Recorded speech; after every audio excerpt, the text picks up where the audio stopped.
పంతులు గారు చెప్పిన దాని గురించి ఆలోచిస్తున్నారా మేడం అని యాదమ్మ అనగానే బాగి చాలా షాకింగ్‌గా వింటూ ఉంటుంది.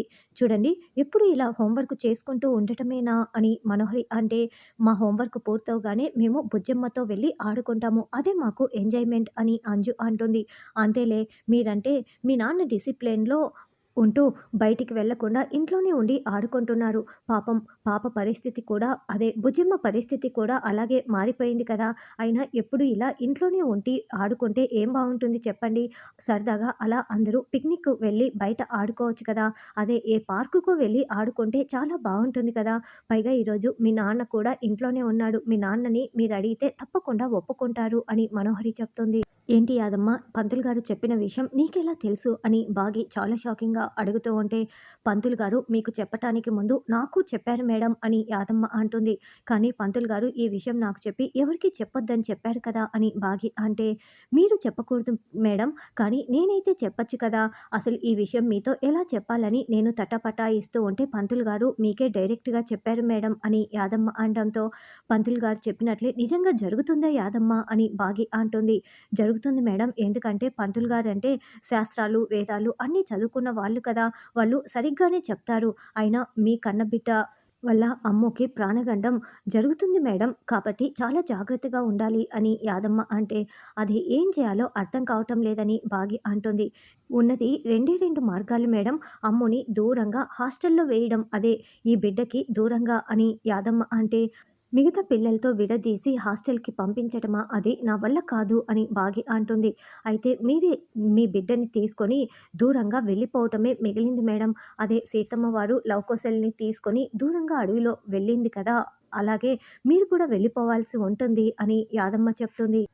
మీకు మిగిలింది ఈ 2 మార్గాలే మేడం. మీరే పాపని తీసుకొని దూరంగా వెళ్ళిపోవాలి. అదే పాప వల్ల అమ్ముకి ప్రాణగండం వచ్చిందే అనుకోండి, సార్ మిమ్మల్ని అస్సలు క్షమించడు. రాత్రి త్రుటిలో ప్రాణాపాయం తప్పిన విషయం మీకు కూడా తెలిసిందే కదా! మీ మంచి కోసమే చెప్తున్నాను.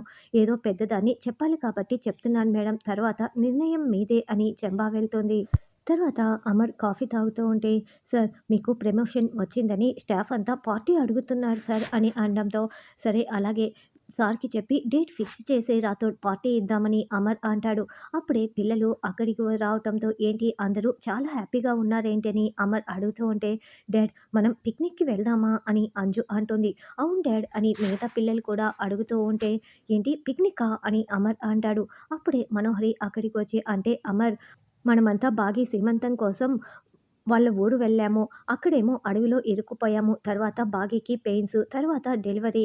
పిల్లలు బాగా స్ట్రెస్ ఫీల్ అయిపోయారు కదా! అందుకే వాళ్ళు కూడా ఎంజాయ్ చేయాలనుకుంటున్నారు. అందుకే పిక్నిక్ వెళ్దామని అడుగుతున్నారు అని మనోహరి అనడంతో, సరే నాకు కూడా వెళ్ళాలనే ఉంది. సరే వెళ్దాంలే అని అమర్ అంటాడు. జూ పార్క్ వెళ్దామా? ఎగ్జిబిషన్ వెళ్దామా? వాటర్ పార్క్ వెళ్దామా? అని పిల్లలు అనుకుంటూ ఉంటే, డాడ్ నాకు ఎక్కడికైనా పర్వాలేదు కానీ బుజ్జమ్మని కూడా మనతో పాటి తీసుకువెళ్దాం అని అంజు అంటే, చిన్న పాప కదా ఎందుకు ఆడుకోలేదు కూడాను అని అమర్ అంటాడు. కానీ మేము ఆడుకుంటుంటే చూస్తుంది కదా డాడ్, పైగా మేము ఆడుకుంటున్నప్పుడు తను కూడా ఎలా ఆడుకోవాలో మేము నేర్పిస్తాము అని అంజు అంటే, ఏంటమ్మా అంజు, నువ్వు నేర్పిస్తావా? అది నువ్వు మీ డాడీకి చెప్తున్నావా అని రాథోడ్ అంటాడు. సరే అంజు, కానీ మిస్సమ్మ అందుకు ఒప్పుకుంటుందో ఒప్పుకోదో అని అమర్ అంటుంటే, అప్పుడే బాగి ఆరు పాపని ఎత్తుకొని అక్కడికి వస్తుంది. బాగి, అందరం కలిసి పిక్నిక్ వెళ్ళాలనుకుంటున్నాం అని అమర్ చెప్పగానే, ఏం అవసరం లేదు, మనం ఇంట్లోనే ఉంటున్నాము. ఎక్కడికి బయటికి వెళ్ళనవసరం లేదు అని బాగి అనడంతో, అదేంటి బాగి అలా మాట్లాడుతున్నావు? పిల్లలు ఏదో ఎంజాయ్ చేయాలి, పిక్నిక్‌కి వెళ్ళాలని అంటుంటే, నువ్వు ఇంట్లోనే ఉండమని చెప్పడం అస్సలు బాగోలేదు అని మనోహరి అంటే, చూడండి Manohari garu, it's none of your business. నా పిల్లలు ఎక్కడ ఉన్నాలో నాకు చాలా బాగా తెలుసు. మీరు జోక్యం చేసుకోకండి అంటూ బాగి వేలు చూపిస్తూ వార్నింగ్ ఇస్తుంది. ఎందుకు బాగి నీకంత కోపం? మనోహరి చెప్పిన దాంట్లో తప్పేమీ లేదు కదా అని అమర్ అంటే, అది కాదండి, నిన్న రాత్రి ఏం జరిగిందో మీరు కూడా చూశారు కదా!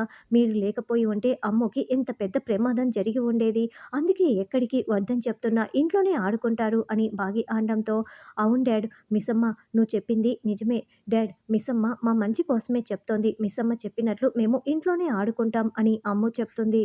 అది కాదమ్ము. నేను కూడా మీతో పాటే ఉంటాను కదా! ఏమవుతుంది అని అమర్ అంటే, "ఏం అవసరం లేదండి.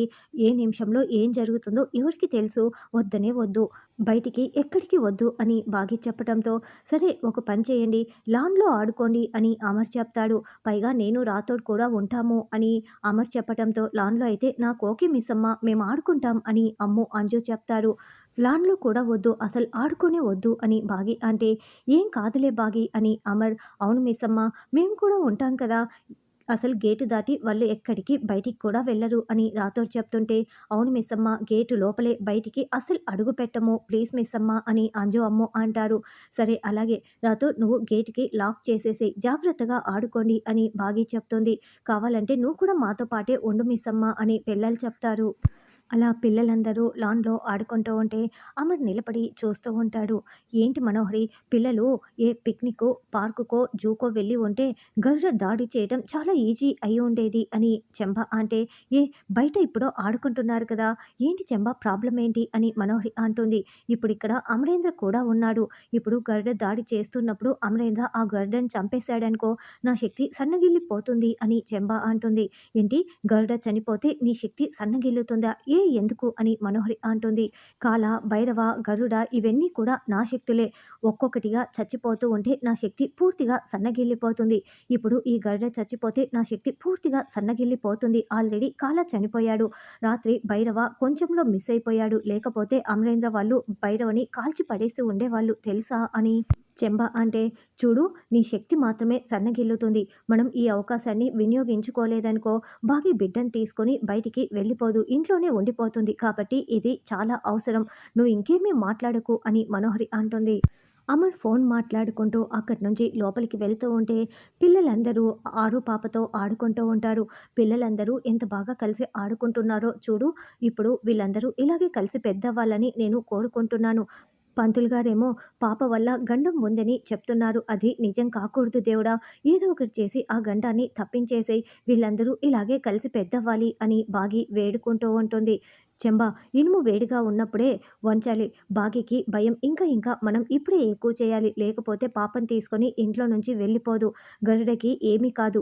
నువ్వంటూ బ్రతికి ఉంటే ఇలాంటి శక్తుల్ని నువ్వు ఎన్నో సాధించగలవు, తెచ్చుకోగలవు. కాబట్టి ఇంకేమీ ఆలోచించకు. గరుడని ఇక్కడికి రప్పించు.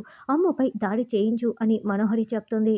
చెంబ కళ్ళు మూసుకొని మంత్రాలు చదువుతూ ఉండటంతో గరుడ పక్షి ఆకాశంలో తిరుగుతూ ఉంటుంది.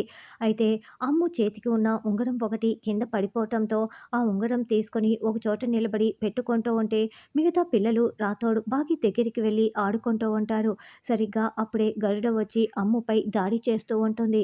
దాంతో బాగి రాతోడు అమ్ము అమ్ము అని కేకలు పెడుతూ ఉంటే మిగతా పిల్లలందరూ కూడా అమ్ము అమ్ము అని కేకలు పెడుతూ ఉంటారు. ఇదంతా చూస్తున్న మనోహరి మాత్రం చాలా చాలా సంతోషపడుతూ ఉంటే అమ్ము ఏమో రక్తపు మడుగులో కుప్పకూలిపోయి ఉంటుంది. అమరేమో ఇంట్లో ఫోన్ మాట్లాడుతూ ఉంటాడు. ఇప్పుడు అమర్ వచ్చి గరుడ పక్షిని కాల్చి పడేస్తాడా? లేకుంటే బాగీనే కాపాడి గాయాల పాలు అవుతుందా అన్నది రానున్న ఎపిసోడ్‌లో తెలుసుకుందాం.